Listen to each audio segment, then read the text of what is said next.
How should an investor like मी? इतने high free cash flows है इनके पास, इतने हाई मार्जिन है। तो करेक्शन शुरू हो गया है। बहुत ही अच्छा चार्ट था कि आपने एक 25 साल की स्टडी करी है। नमस्कार, प्रतीक पारेख हमारे मित्र आज फिर हमारे साथ हैं। मार्केट साइकिल्स, मार्जिन्स की जो स्टडी इन्होंने करी है पिछले 20-25 सालों में बहुत कम लोगों ने करी है। 2025 ख़त्म हो रहा है, बाज़ार पिछले 12-15 महीने बहुत अच्छे नहीं रहे हैं।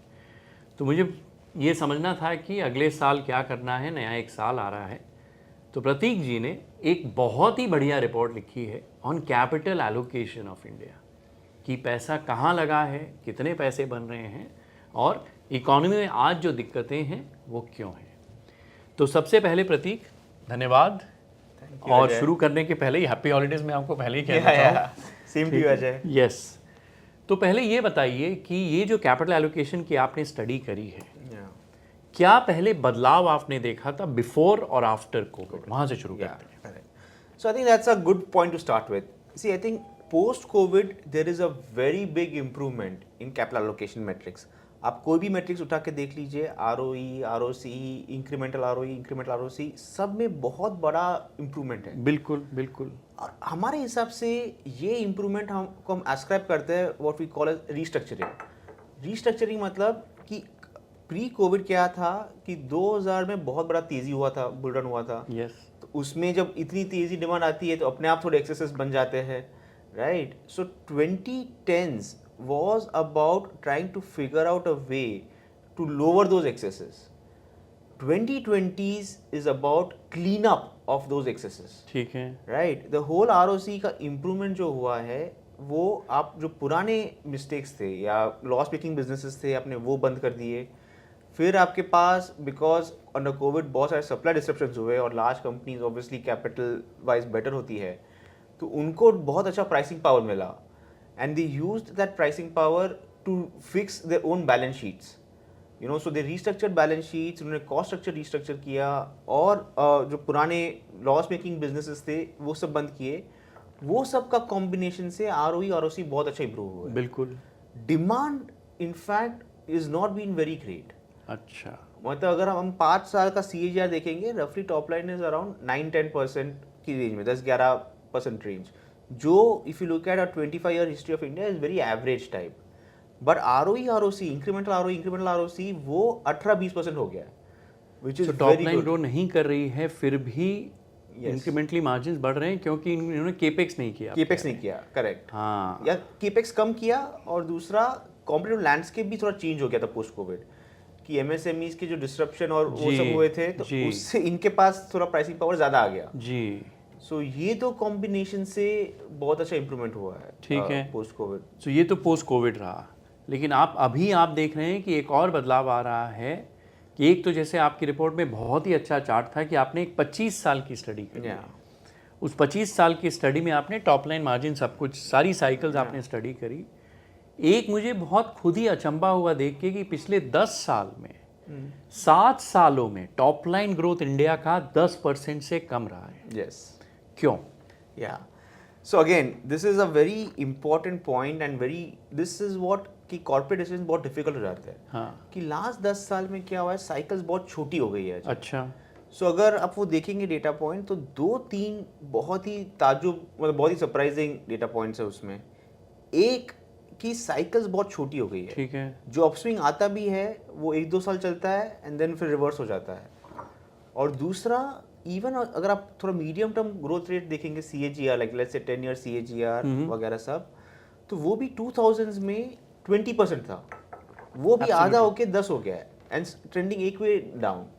हमारे हिसाब से द मेन रीजन कि ये इतना स्लो डाउन हो रहा है इज एक्सपोर्ट्स।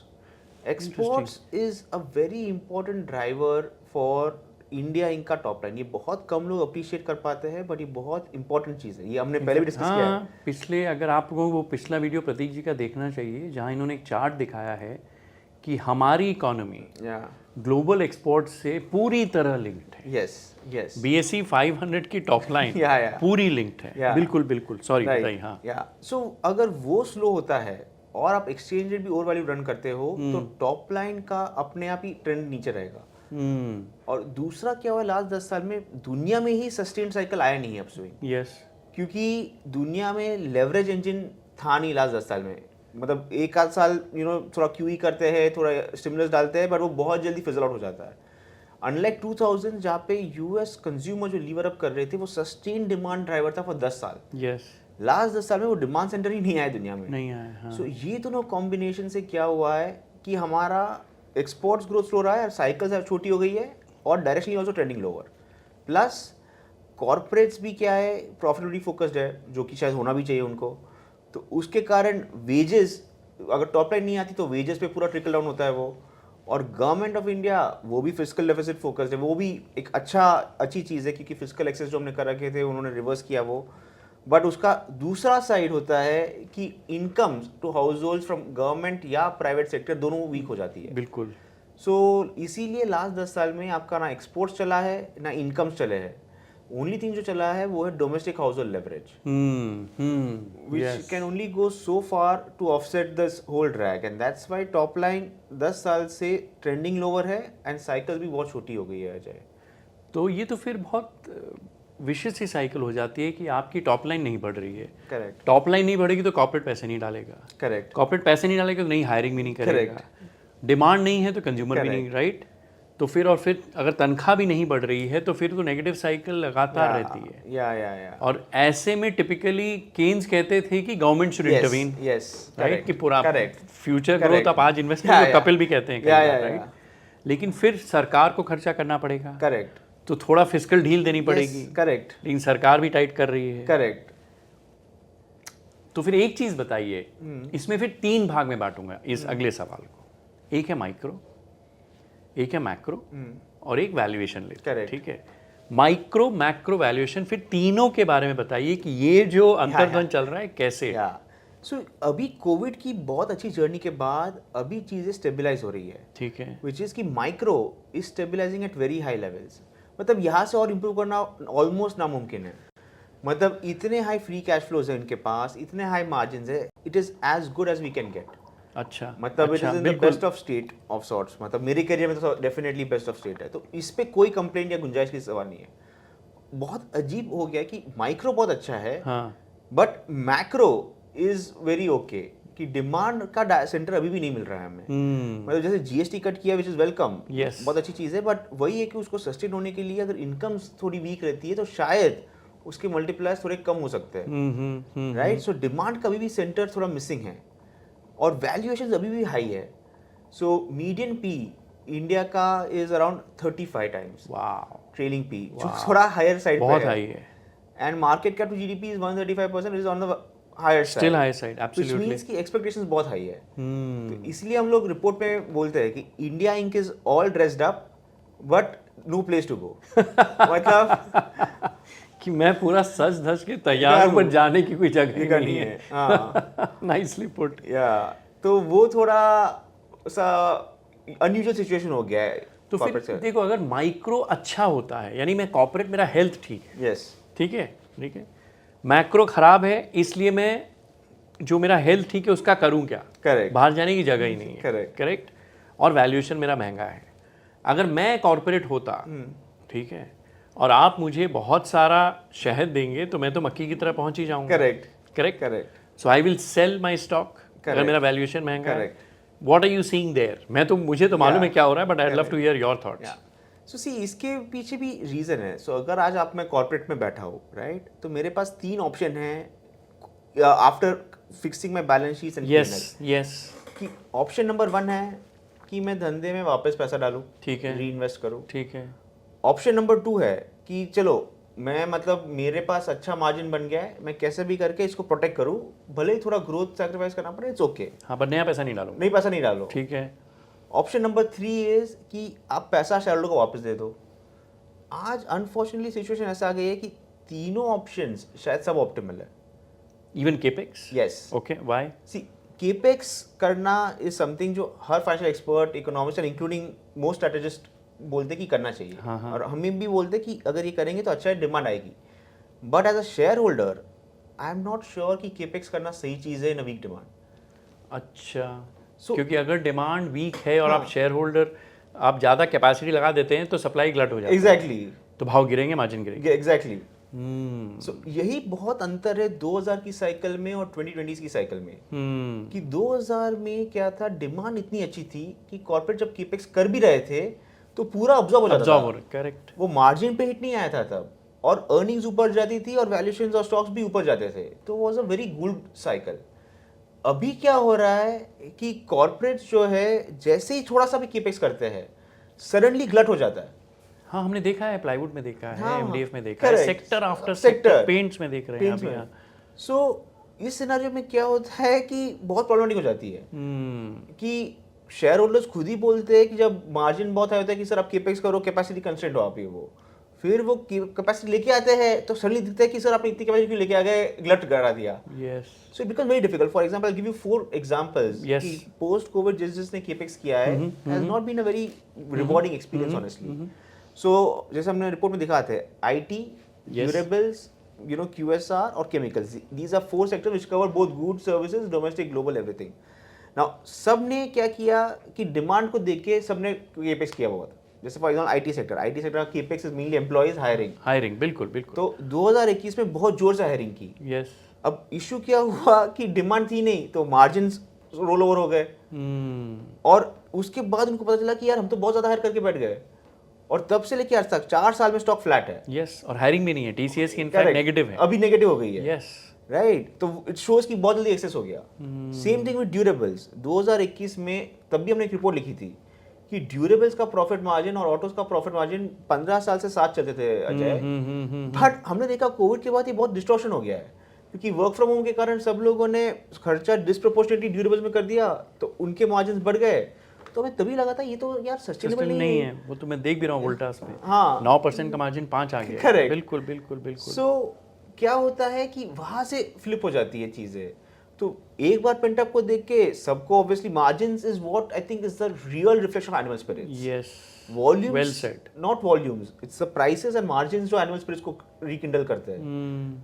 तो वो आए, तो उसके बाद उन्होंने सबने केपेक्स किया, फिर से पूरा मार्जिन रोल ओवर हो गया, और वहां पे भी स्टॉक्स 4-5 साल से फ्लैट है। आईटी हो गया, ड्यूरेबल्स हो गया, फिर QSR नाउ QSR में India suppose to be a growth story. Yes, but आप इस स्पेस की हिस्ट्री देखोगे, राइट, जब भी ये लोग स्टोर्स बंद करते हैं तब जाके इनका मार्जिन बढ़ता है and stocks do very well. Interesting, बहुत counter Counterintuitive cyclical argument. Yes yes, हाँ। Very counter intuitive. बट और जैसे स्टोर ग्रो करते हैं इनका मार्जिन रिवर्स हो जाता है, तो स्टॉक्स आर फ्लैट। जैसे 2021 के बाद इन्होंने बहुत स्टोर एडिशन किए, तब से लेके आज तक स्टॉक्स फ्लैट है। और जैसे ही लोग स्टोर बंद करना अनाउंस करेंगे, जैसे 2014-15 में किया था जुबिलेंट में, तो stocks did very well. So why all investors saying कि केपेक्स करो, but we should be very careful what we are asking for. Okay, और chemicals and similar with chemicals में भी प्राइसिंग का फंडा है कि 2000 चाइना डिस्ट्रप्शन और सप्लाई डिस्ट्रप्शन के कारण प्राइसिंग बहुत जोर से, हाँ, तो सबने जोर से बहुत बढ़ा दिया है। जैसे अभी एक एग्जांपल कोट करते हैं वो कंपनी का, तो सबने कैपेसिटी डाल दी, फिर सडनली देखा यार चाइना को भी लगा यार इतना हाई प्राइस देंगे हम भी कैपेसिटी लेके आ जाते हैं। बिल्कुल, तो वो भी लेके आ गए, तो वो पूरी कैपेसिटी स्टेल हो गई। हाँ, इनफैक्ट अब प्राइसेस बिलो ट्रेंड आ गए। तो वहां पे दैट इज, और वहां पे भी स्टॉक्स 4-5 साल से फ्लैट है। सो शेयर होल्डर्स अगर आप ग्लट क्रिएट करते हो, राइट, आई थिंक उससे ज्यादा they don't get upset on anything else than seeing a glut. तो प्रतीक, ये जो बात हमने अभी करी कि अगर आप कैपेसिटी लगा देते हैं जब डिमांड कम है तो मार्जिन्स गिरती हैं, ठीक है, करेक्ट, लेकिन यहाँ फिर माइंडसेट की दिक्कत है। Correct, China thinks marginal cost कि 1 रुपए में चीज बनती है, मैं 1 रुपए 10 पैसे में बेचूं और वॉल्यूम बनाऊं, Correct. और बहुत लोगों को नौकरियां दूं। करेक्ट, हमारा क्या है कि कैपिटल कम लगा, आरओसी ज्यादा बना। करेक्ट। क्या आपको लगता है कि कहीं एक हमको ये थोड़ा थॉट प्रोसेस चेंज करना पड़ेगा कि volume, lower return on capital and more job creation? या ये डेफिनेटली अजय सोचने वाली बात तो है, बिकॉज यू नो कोई भी चीज़ का एक्सट्रीम इज नेवर गुड। हर चीज़ का एक बैलेंस चाहिए होता है। यस, जैसे गोल्डन मीन जिसको बोलते हैं, यस, राइट। अगर हम बहुत ज़्यादा आरओई करेंगे तो अपने आप को ही स्केल को कॉम्प्रोमाइज़ कर देगा। Yes. अगर हम बहुत ज़्यादा स्केल फोकस करेंगे जो चाइना करता है तो आरओई कॉम्प्रोमाइज़ हो जाएगी।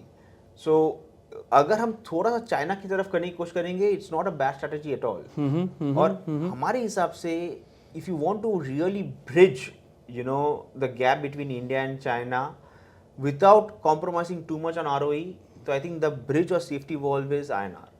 अच्छा, इंटरेस्टिंग। अगर आप INR को और वीकन करते हैं और हाँ। अंडरवैल्यूड रखते हैं, हाँ। तो अपने आप ही for the same cost structure and same ROE You become more competitive. More competitive. So I think वो एज अ पॉलिसी शायद सोचने की ज़रूरत है. ऑब्वियसली कोई भी पॉलिसी में ट्रेड ऑफ्स होते हैं, कॉस्ट होते हैं, विनर्स और लूजर्स भी होते हैं, बिल्कुल होते हैं। वगैरह सब. But yes, if I have to see things at the margin, I think a weaker INR is very welcome for India's earnings, India's growth, और especially in today's backdrop जहाँ पे inflation भी बहुत low है. So inflation थोड़ा बढ़ेगा भी, it won't pinch anybody, because if anything, especially if it fills up utilizations and job outcomes of sorts per se. Ajay. Interesting. तो कॉर्पोरेट्स 3 चीज कर सकते हैं, या तो री इन्वेस्ट, या कुछ मत करो, या शेयर होल्डर्स को पैसा वापस करो। री इन्वेस्ट की दिक्कत आपने बता दी कि डिमांड। बाकी 2 ऑप्शन का क्या है?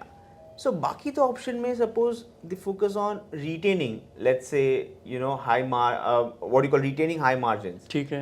Now प्रॉब्लम क्या आता है कि हाई मार्जिन अगर आप रिटेन करने की कोशिश करते हो in a world where demand weak है और कॉर्पोरेट्स के पास भी बहुत फ्लश ऑफ कैपिटल है, हाँ. और टेक्नोलॉजी का एक्सेस से अपने आप ही डिस्ट्रीब्यूशन मोड चैलेंज हो गए, तो you risk losing market share, या कहीं ना कहीं आपको वॉल्यूम पे कॉम्प्रोमाइज करना पड़ता है. एंड वॉल्यूम में compromise in a low growth world is again a big problem, because we have seen this in the past as well, कि कंपनीज अगर बहुत हाई मार्जिन पे ऑब्सेस्ड है in a world where corporates are flush with cash, तो अपने आप ही margins mean revert. So कोई ना कोई आके will take your take. Exactly. आप बहुत पैसे बना रहे हैं. यस.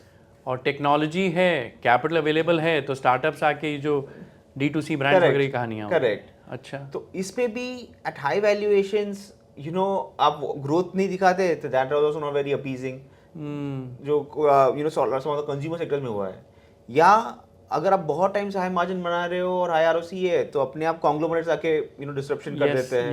यस. जो कुछ सेक्टर में हो भी रहा है, जैसे पेंट्स हो गया, रिटेल हो गया, वगैरह सब. Correct. So retaining high margins is also not a very easy strategy or a thing to do. और थर्ड है कि अगर आप ये भी नहीं कर सकते तो शेयर होल्डर को पैसा वापस दे दो, राइट? यहाँ तो उल्टा हो रहा है, लोग शेयर होल्डर से पैसा ले रहे हैं और डाइल्यूट कर रहे हैं. करेक्ट. पैसा वापस क्यों नहीं कर रहे हैं? वो वापस मेरे ख्याल से करना भी नहीं चाहिए, क्योंकि अगर आप फाइनेंशियल इंजीनियरिंग का देखोगे, वो इट वर्क्स अगेंस्ट.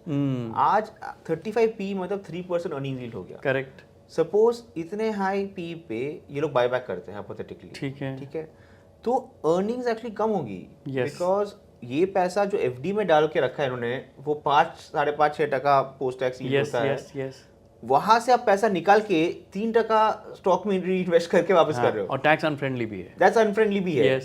सो ये भी is not the most financially मतलब फाइनेंशियली साउंड ऑप्शन पर से. एंड इसीलिए हम बोल रहे हैं कि कैपिटल एलोकेशन में हम स्टेलमेट हो गया है. अच्छा, कि कैपिटल एलोकेशन का स्टेलमेट हो गया है. यस. कि आप री इन्वेस्ट करते हो तो सप्लाई गलट का रिस्क है, री इन्वेस्ट नहीं करते हो तो लो ग्रोथ और स्टैग्नेंसी का रिस्क है, और रिवॉर्ड या पैसे वापस करना अपने आप में फाइनेंशियली साउंड नहीं है. तो अर्निंग्स कट और वैल्यूएशन. हाँ. अच्छा, तो दिस इज हमारे हिसाब से दिस आंसर योर क्वेश्चन कि ये प्रमोटर्स स्टॉक्स क्यों बेच रहे थे. यही उनको खुद ही ग्रोथ नहीं दिख रहा है, वैल्यूएशन तो महंगा है, तो अपना माल खुद ही बेच दो. और जब तक ये स्टील में टूटेगा नहीं, तब तक ये साइकिल अपने आप ही रिपीट होती रहेगी. बट प्रतीक, इतने फ्लोज जो आ रहे हैं, 6.5 लाख करोड़ रुपया बाजार में आया है. Correct. Market is actually down. Correct. Reason being कि IPOs, प्राइवेट इक्विटी बेच रहा है, प्रमोटर्स बेच रहे हैं. करेक्ट. मुझे याद है एक इंटरव्यू था CNBC में, तब भी यही सवाल हुआ था. मैंने कहा था कि सर बहुत सिंपल है, जितना शहद आप देंगे उतनी मक्खियाँ आएंगी. करेक्ट. वो सप्लाई डिमांड, पैसे की सप्लाई डिमांड मैच हो रही है, इसलिए बाजार भी नहीं चल रहा. एग्जैक्टली. तो फिर वैल्यूएशंस पे भी फिर क्या किया जा सकता है? वैल्यूएशंस तो महंगे ही हैं. सो क्वेश्चन ये आता है कि स्टेट को ब्रेक कैसे करें. करेक्ट. इससे बाहर कैसे निकलिए चक्कर से. यस. तो ये 3 तरीके से हमारे हिसाब से हो सकता है. ठीक है. एक है कि आप एक्सपोर्ट्स का डिमांड फायर हो जाए. वो तो हमारे हाथ में है नहीं. हमारे हाथ में है नहीं. वो चाइना को स्टिमुलेट करना पड़ेगा. Hopefully China becomes a bit more ROE focused at some stage, तो दैट विल हेल्प. चाइना का स्टिमुलस मतलब हुआ कि अपने कंज्यूमर को आगे बढ़ाना है, कि ये नहीं कि दुनिया को सप्लाई करो. नहीं. कि उनकी एक्सेस कैपेसिटी लोकल जानी चाहिए। हाँ हाँ, तो उसी से ही थोड़ी सी प्राइसिंग और demand environment will improve. Correct. तो वो एक can be a good this okay. Thing. वो हमें लगता है अभी शायद नहीं दिख रहा, बट एट सम स्टेज अगर एक्सपोर्ट वीकनेस बहुत रही तो शायद आ सकता है। Okay. Some time in 2026। Okay. दूसरा ऑप्शन है कि डोमेस्टिक डिमांड बहुत आ जाए। जो यहाँ पे आपका पॉइंट आता है कि अगर हमें इम्प्रूव करना है और थोड़ा स्केल पे फोकस करना चाहने की तरह, तो यहाँ पे अगर डोमेस्टिक पॉलिसी थोड़ा सपोर्ट करती है तो बड़ा हम कर सकते हैं। जैसे गवर्नमेंट फिस्कल को एक्सपैंड करे, इंफ्रा पे स्पेंडिंग करके, इंटरेस्ट रेट्स को वीकन करे, और ऑब्वियसली इसके सबके कॉस्ट होते हैं, और कॉस्ट होगा कि INR वीकन होगा and there could be some turbulence or volatility in asset prices. But I think that pain is worth taking. वो एक near term pain है, बट स्ट्रक्चरली गेन के लिए जरूरी है। हाँ, बट उसमें काफ़ी चीज़ें फिक्स हो सकती है, and specially weaker INR is very important हमारे फ्रेमवर्क में। अगर आपको लो ग्लोबल ग्रोथ वर्ल्ड में compete करना है by maintaining high ROE, the only bridge उसका है इस currency. So that in are framework, in fact that is the best thing हमारे हिसाब से जो भी हो रहा है इंडिया के लिए, कि अगर INR वीकन होता है इट डज हेल्प, और ऑब्वियसली इसमें कॉस्ट होते हैं, बट टुडे जहाँ पे ऑयल एट 60 है, इन्फ्लेशन कंटेन्ड है, इन्फ्लेशन साइड पे the cost are very less to pay, yes, whereas growth side पे it can be a meaningful tailwind of sorts per se. Okay. और या थर्ड है, इस टेलमेट का ब्रेक है कि एक्सपेक्टेशन ही लो हो जाए, विच इज वैल्यूएशंस एक बार रीसेट थोड़ा लो हो जाए, तो उससे अपने आप ही द इंसेंटिव स्ट्रक्चर चेंज हो जाएगा कॉर्पोरेट्स का भी। इनको लगेगा कि थोड़ा शायद केपेक्स करे, लेट्स अभी एक्सपेक्टेशन भी लो है, भले मार्जिन थोड़ा कॉम्प्रोमाइज करना पड़े, बट अगर हम ग्रो कर पाए तो वो बेटर चीज़ है रादर दैन कैशिंग आउट जो भी हो रहा है। सो आई थिंक ये तीन का कॉम्बिनेशन से स्टीलमेट ब्रेक हो सकता है, जो शायद 2026 में मुझे लगता है कभी ना कभी एक अपॉर्चुनिटी आएगी, अच्छा, जिससे ये शायद ब्रेक होगा। अच्छा, and that is where I think things can get better per se. Okay.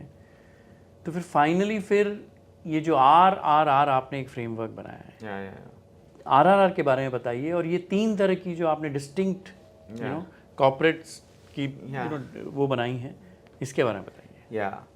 So I think clearly ये था, अभी हमने डिस्कस किया कि कॉर्पोरेट स्टैंड पॉइंट से कैसे करना चाहिए। So as an investor stand point हम आइडियाज कैसे ढूंढे, yes, right, so this is our framework for that. अच्छा, तो हमारे हिसाब से RRR what we call as restructurers, rewarders और reinvestors, okay, right. And what I have realized कि after so many years of experience, कि जो सबसे इंपॉर्टेंट वेरिएबल होता है जो डिफरेंशिएट करता है तीनों कंपनीज को, is what we call as margins. ठीक है। Now before I get there, I think I just want to give a brief background of कि हम तीनों कैटेगरी को की इंग्रेडिएंट्स या की फीचर्स क्या है। सो रीस्ट्रक्चरर्स बेसिकली मतलब आर सिक्लिकल्स, तो दे आर अपने आप ही स्टॉक वोलेटाइल होते हैं और उनकी साइकिल आती है, बिल्कुल 4-5 साल में बहुत अच्छा करते हैं और फिर 4-5 साल फ्लैट भी हो जाते हैं वगैरह सब। So they are called as restructurers हमारे हिसाब से। ठीक है।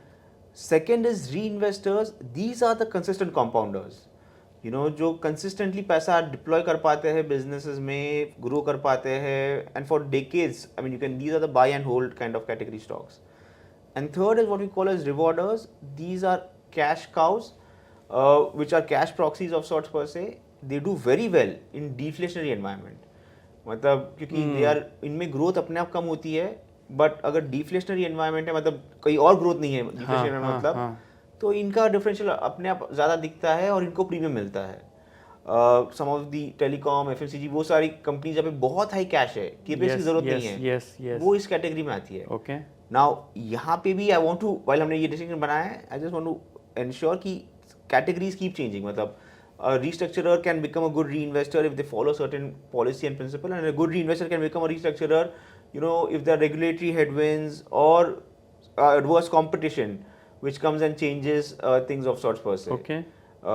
So ये broad concept. Now कौन सी चीज़ कब चलती है? Restructurers are cyclicals. So उनके लिए हमारे फ्रेमवर्क में थोड़ा पॉलिसी सपोर्ट का अपसाइड में बहुत ज़रूरी है उनको लेने के लिए। री इन्वेस्टर्स आर दोज जो आप एवरग्रीन स्टोरीज जो आप कभी भी ले सकते हैं टाइप। ठीक है। और रिवॉर्डर्स हमने डिस्कस कर ही लिया कि डिफ्लेशनरी एनवायरनमेंट खरीदना होता है। नाउ इन तीनों में I feel the biggest way to differentiate the three is by looking at margins. Okay. ये मेरे हिसाब से कि ये बहुत ही अंडर अप्रिशिएटेड वेरिएबल है, बिकॉज हम क्या है कि लास्ट 20-25 साल में डिमांड वाले एनालिस्ट ही रहे, मतलब डिमांड से ही सब कुछ चलता है। बट 4-5 साल कोविड में और कॉर्पोरेट बिहेवियर ने बता दिया कि सप्लाई साइड या मार्जिन भी बहुत सारी चीज़ मतलब डिस्टॉर्ट कर सकते हैं। तो रीस्ट्रक्चरर हमारे हिसाब से वो कंपनीज होती है जब उनको खरीदना चाहिए जब उनके margins versus their own history are very low. Okay, and very nice. Valuations are also very low, मतलब बहुत टाइम से चले नहीं हो या रिलेटिव वैल्यूएशन लो, एंड कुछ पॉलिसी सपोर्ट आ रहा है। ठीक है, तो एक्सपेक्टेशन सब कुछ लो है और थोड़ा सा भी टेलविंड आता है, then stocks do very well, right? For example power, वो was a dead for a whole decade. It was at very low margins in 2022 days. It was at very low valuations, and थोड़ा सा भी support आया, stocks did very well. Correct. So I think that is what we call as restructurers, which is depressed margins, depressed valuations, and you have a stimulus or policy support coming in. Okay. This आज के दिन में, you know, the policy support is either in form of fiscal push of government, या you have weaker INR, which will help some pockets. तो उनमें जहाँ जहाँ margins depressed है और रिलेटिव वैल्यूएशंस लो है, वो हमारे हिसाब से should do better over the next 12 months of sorts per se. Okay. Second is reinvestors. These are the companies जो बहुत ही ब्यूटिफुली कंपाउंड करती है. जैसे बहुत सारे एग्जाम्पल हमने रिपोर्ट में डाल रखे हैं, where they focus on keeping margins very stable. Yeah. But नए नए प्रोडक्ट लाइंस, नए नए जोग्राफीज में जाते हैं and keep expanding top line very sustainably. मतलब इनमें ROE 25% का नहीं होता है, इनमें 15 से 18 रखो और टॉप लाइन करो. They are like the golden mean between growth and profitability of sorts. Nice nice nice. और रिवॉर्डर्स हमारे हिसाब से आर दोज जहाँ पे डिविडेंड यील्ड हाई होती है, जैसे IT में अभी हो गई है, या FCF फील्ड हाई होती है, टेलीकॉम है, वहाँ पे I think are the ones that you can buy to hedge yourself against adverse growth dynamics of sorts. Interesting. So ये तीन फ्रेमवर्क से one should look at the whole investment landscape of sorts per se. Okay Ajay, and रीस्ट्रक्चरर्स जो cyclicals हमने बोला, उनमें time to sell also is very important. Absolutely. Because इनमें cycles होती है. तो you know, वहाँ पे when they hit peak margins and high valuations and you have big supply coming in, that is a time where you have to get very worried. And और typically जब high margin होती है, हाँ, तभी ज़्यादा supply भी आती है, yes, कैश फ्लो हाई होता है. yes, या फिर वो पूरा काउंटर counter हो जाता है, right? Like a good example जो popular notion होता है लोगों का, for example hospitals. Yes, I have been very bullish hospital also. हाँ. So hospitals लोगों का व्यू है कि इट्स अ कंसिस्टेंट कंपाउंडर, कि इंडिया में पेनिट्रेशन लो है, डिमांड हमेशा आता रहेगा, so on so forth. पर हमारा यहाँ पे थोड़ा सा व्यू डिफरेंट है अजय. ओके. हमारे हिसाब से हॉस्पिटल, लिस्टेड हॉस्पिटल्स का जो प्राइसिंग है, विच इज रफली you know $700-800 a night, it is a very premium pricing, which is not affordable by everybody. So और इनमें reasonable amount of revenues come from elective surgeries. Like I mean heart attack है तो obviously आपको जाना ही पड़ेगा, hospital कोई नहीं है. बट आपका नी सर्जरी है या कुछ और है, दोज कैन बी पोस्टपोन्ड और यू कैन डू डाउनग्रेड, और can be downgrade depending on income dynamics. So हमारे फ्रेमवर्क में that is a cyclical story. Interesting. मतलब इनफैक्ट हमने बहुत अच्छा चार्ट डाला रिपोर्ट में, where we show hospitals top line growth and nominal GDP दोनों ऊपर नीचे जाते हैं साथ में. अच्छा, या मैं actually now I remember the start you are talking about. It is a growth cyclical, you are right. और वहाँ भी अगर बहुत एक ही है कि जो डिमांड आती है थोड़ी लैग से आती है, बिकॉज 3 से 4 साल लगता है हॉस्पिटल बनाने में. करेक्ट. लेकिन वहाँ भी काफ़ी बेड्स तो आ रहे हैं ऑल ओवर इंडिया. यस. सो वहाँ भी सप्लाई बहुत आ रही है. यस. और वैल्यूएशन बहुत हाई है. यस. तो ये स्टॉक्स भी अगर आप देखोगे प्री कोविड 4-5 साल से फ्लैट थे. सो पोस्ट कोविड बहुत बड़े हैं, बट वही है कि this is perceived to be like a consistent compounder. Yes. But you think it's a growth cyclical. It's a cyclical. So वैसे ही हमने रिपोर्ट में बहुत से एग्जांपल डाल रखे कि जो cyclicals है और बहुत हाई मार्जिन्स पे है, वहाँ पे also timing is important on the other side. High margin and cyclical. मैंने एक्चुअली 2x2 बना लिया है, ये मैं इसको डेवलप करूँगा थॉट को. This is really interesting. तो प्रतीक 2025 खत्म हो रहा है, 2026 आ रहा है. अब ये बताइए कि नोइंग की कुछ चीज़ें ठीक नहीं हैं और बहुत चीज़ें अच्छी अभी तक नहीं हो रही हैं. करेक्ट. लेकिन वैल्यूएशन करेक्ट होने शुरू हो गए हैं। हमने एक एनालिसिस करी थी कि निफ्टी 50 को आप छोड़ दो, 50,000 करोड़ से नीचे की जितनी कंपनियां इंडिया में, median they are down 37%। Yeah, that's a big number actually. So correction शुरू हो गया है। So how should an investor like me look at the next 2 years? Great. So I think Ajay, obviously, you know, it's next year as well. While there is some positives which are coming in the policy support, you know, we are getting rate cuts. We are seeing weaker INR which should help earnings. Yeah. And fiscal का भी थोड़ा push ऐसा लग रहा है कि आ रहा है. But at the same time, थोड़े headwinds अभी भी है.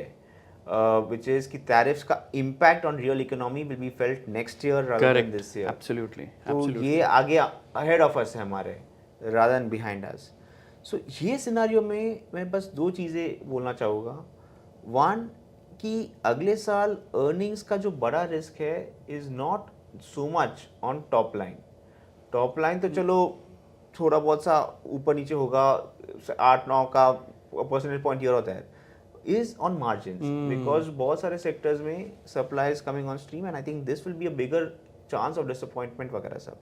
बट द सेम टाइम जो मैंने बोला था वैल्यूएशन स्टेलमेट को ब्रेक करने के लिए कि एक्सपोर्ट्स का सपोर्ट, डोमेस्टिक पॉलिसी का सपोर्ट और एक वैल्यूएशन रीसेट, मुझे लग रहा है कि अगले साल कहीं ना कहीं ये तीनों का संगम होगा. अच्छा. और हमें it will be a year where you'll get very good investment opportunities for the medium term. That which was missing in last 2 years. Yeah. You know, सभी कुछ ऊपर जा रहा था. हाँ, सभी कुछ ऊपर जा रहा था, रेंज बाउंडिश था. पर अगले साल मुझे जरूर लगता है is the year of deployment. Interesting. Where you will get good opportunities and hopefully better returns. तो इसी के लिए all the viewers को भी happy holidays and thank you very thank you good 2026 thank for you. Sajay. Happy New Year, happy holidays to you too. Yeah, Cheers. same to you. माता पिता को गिरने से बचाए, आइडल वो साथी मदद पहुंचाए. प्यार है तो उनको बताओ, आइडल की सुरक्षा उनको